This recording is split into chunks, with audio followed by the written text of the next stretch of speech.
Assalamualaikum warahmatullahi wabarakatuh. Monggo kita lajengaken kajian kita. Bismillahirrahmanirrahim. Alhamdulillahirabbil alamin. Allahumma sholli ala sayyidina Muhammad wa ala ali sayyidina Muhammad. Kama barokta ala sayyidina Ibrahim wa ala ali sayyidina Ibrahim fil alamina innaka hamidum majid. Para kadang pamirsa Kreweng Aji Channel ingkang kinurmatan saha para kadang mukminin wal mukminat ingkang dipun rahmati dening Gusti Allah Taala, monggo kita lajengaken malih kajian kita ingkang saat punika masuk serat nomor kalih serat Al-Baqarah artosipun lembu ayatipun 186.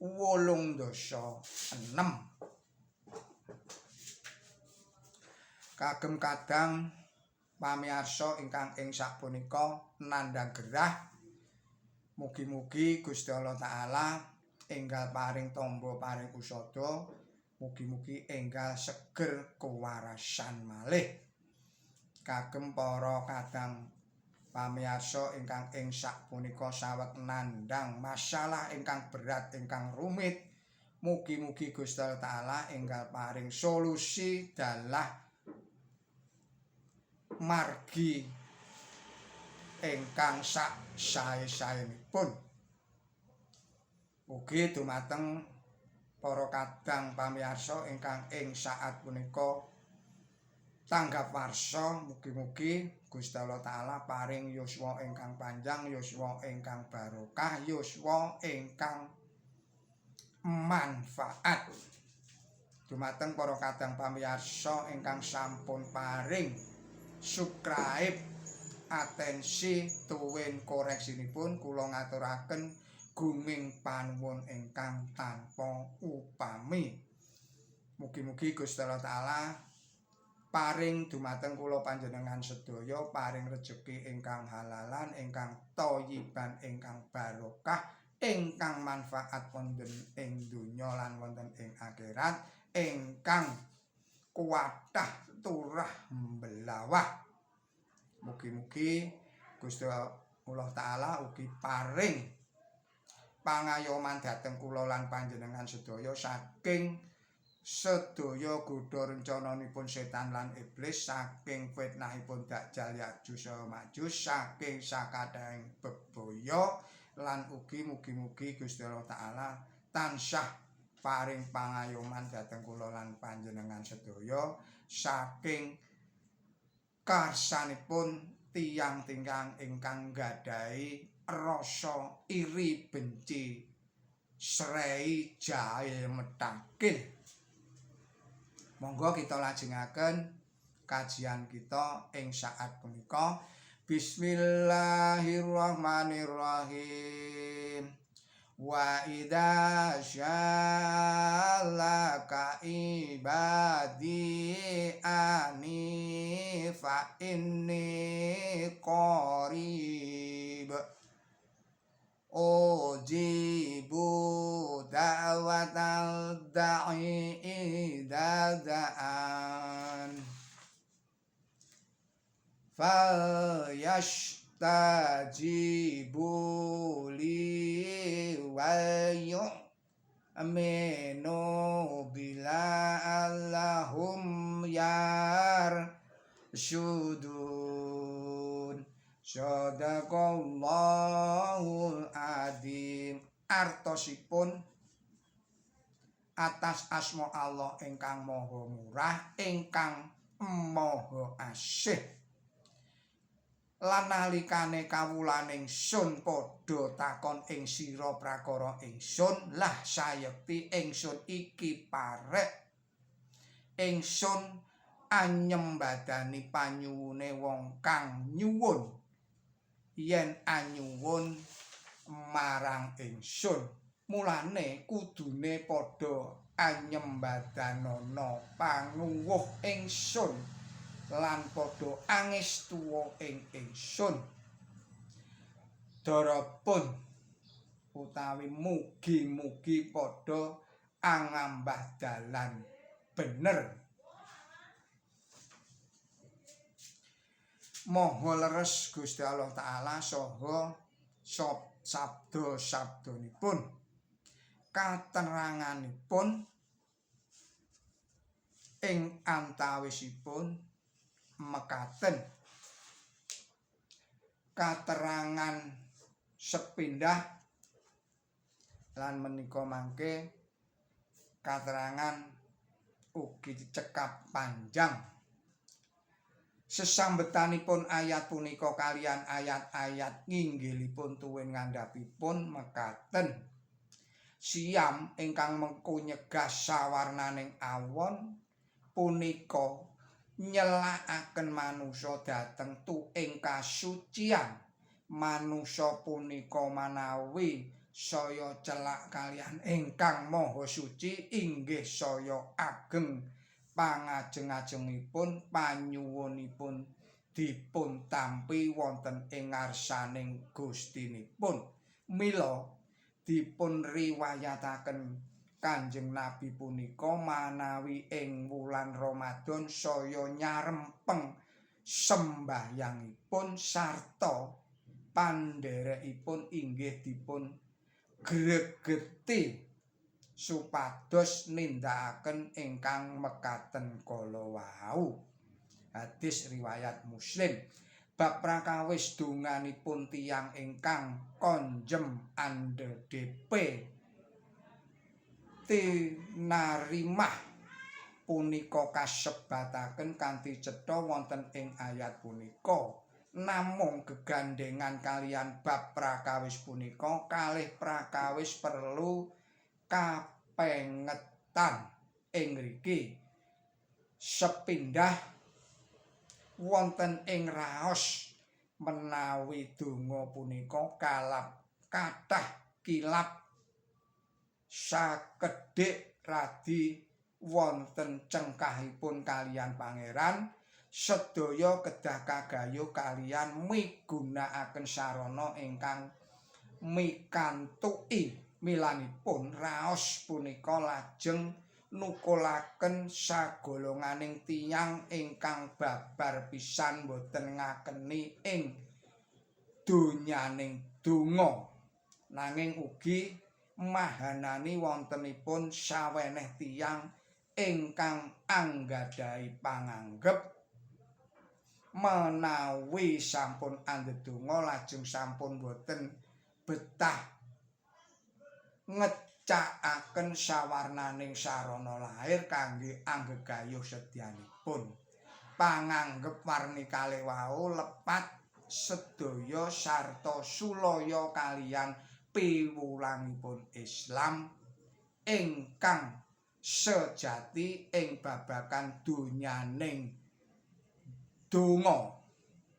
Dene menggah ing sajatos-jatosipun ngecakaken tindak punika sarana kalian donga punika gandeng raket boten kenging pinisah sok tiyanga ingkang gadah idam-idaman badhe anggayuh satunggaling sedya ingkang wiwitan piyambak kedah tumindak ngupados sarana ingkang perlu katindakaken kangge anggayuh sedya kala wau.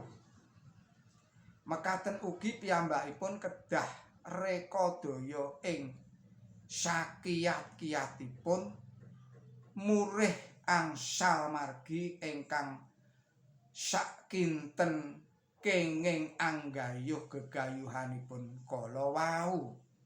Nanging ngupados sarana kala wau piyambakipun kedah ngetokaken keyakinan kangge andumugekaken sedyanipun sarta anggolongaken pamanahipun mligi ngupados sarana ingkang saged andumugekaken ing sedya kala wau.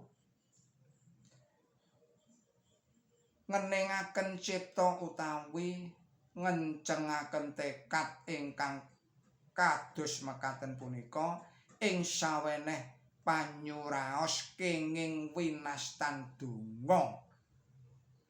Jalaran menawi kula sami punika nyerempeng upadosi punapa-punapa ingkang taksih sumingit saking kula sedaya sarta dereng sami kula sumerepi punapa sajatosipun kula sampun nama ngupados pitedah saking kawasa ingkang maha luhur ingkang tumrap panjenenganipun boten wonten barang ingkang sumingit kados kula sami punika.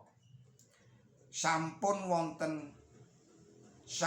boten wonten semang-semangipun malih menawi ing salebetipun ngupados satunggaling barang pun jiwa nyarempeng dumateng ingkang paparing sedya nugraha sarta manawi saking anggenipun ngrumaosi badanipun apes tuwin boten saged anggayuh ingkang katuju saking kuwaosipun piyambak lajeng nyuwun papadang dhateng tuk ingkang maha luhur. Pun jiwa wau nama kelem wonten ing dalem enenging cipta ingkang mangka panyuwun sarta kawontenanipun ingkang kados mekaten wau menggah ing sajatos-jatosipun sampun kados tiyang ingkang nyenyuwun ing Pangeran. Namung wonten bedanipun mekaten, tiyang ingkang tuhu wicaksana inggih punika tiyang ngipun suci Pangeran. Inggih punika tiyangipun suci Pangeran anggenipun nyunyuwun dhateng panjenenganipun kanthi tata krami ingkang mungguh tumrap panjenenganipun awit piyambakipun yakin menawi pangeranipun wau tuing sedaya nugraha. Makaten ugi donganipun punika adhedhasar yakin. Nanging panyuwunipun tiyang ingkang katutupan mripatipun punapa punika namung dados dene mek-mekan wonten ing salebeting pepeteng sarta donganipun wau namung awujud mikir-mikir tuwin ngelimbang-ngelimbang belaka. Dados tiyang ingkang nalar donga nalikanipun ngupados sarana saha boten purun ngelimbang-ngelimbang sacara nyunyuwun nalika lumampah ing marginipun punika lepat sanget boten prabéda kaliyan tiyang ingkang jalaran sampun andudonga lajeng boten purun migunakaken sarana ingkang mestinipun kedah dipun tindakaken punika inggih lepat. Kaping kalihipun kedah dipun engeti bilih donga gadah daya punika boten teka lajeng ateges bilih sedaya sedya ingkang dipun suwun kadumugenipun dhateng manusa dhateng pangeran punika mesti tumunten saged kagayuh.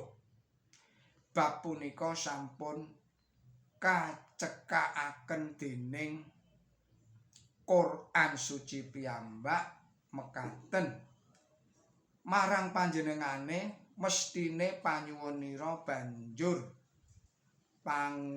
panjenengane bakal ambirat apa kang padha sira suwun birate manawa panjenengane kepareng surat 6 inggih menika surat Al-An'am ayatipun 51 milanipun saged ugi senadyan ingkang kasuwun murih kadumugenipun punika boten saged kagayuh malih lan sayekti ingsun temen bakal anyoba ing sira kalawan apa-apa kayata wedi lan luwe sarta kailangan bondo tuwin nyawa apa dene woh-wohan. Serat 150 gangsal milanipun nadyan tiyang mukmin pisan mesti mawi nandhang cobi tuwin rekaos sarta piyambakipun kedah taksih utawi tansah sawega nandhang sawarnaning pituna ananging boten prabéda kaliyan jampi punika boten kenging dipun ungkiri menggahing kasiyatipun dupeh boten mujarab kangge anjampeni ing sadaya sesakit lah mekaten ugi kasiyatipun donga punika inggih boten kenging dipun ungkiri mergi wonten sebab ingkang kados mekaten kala wau.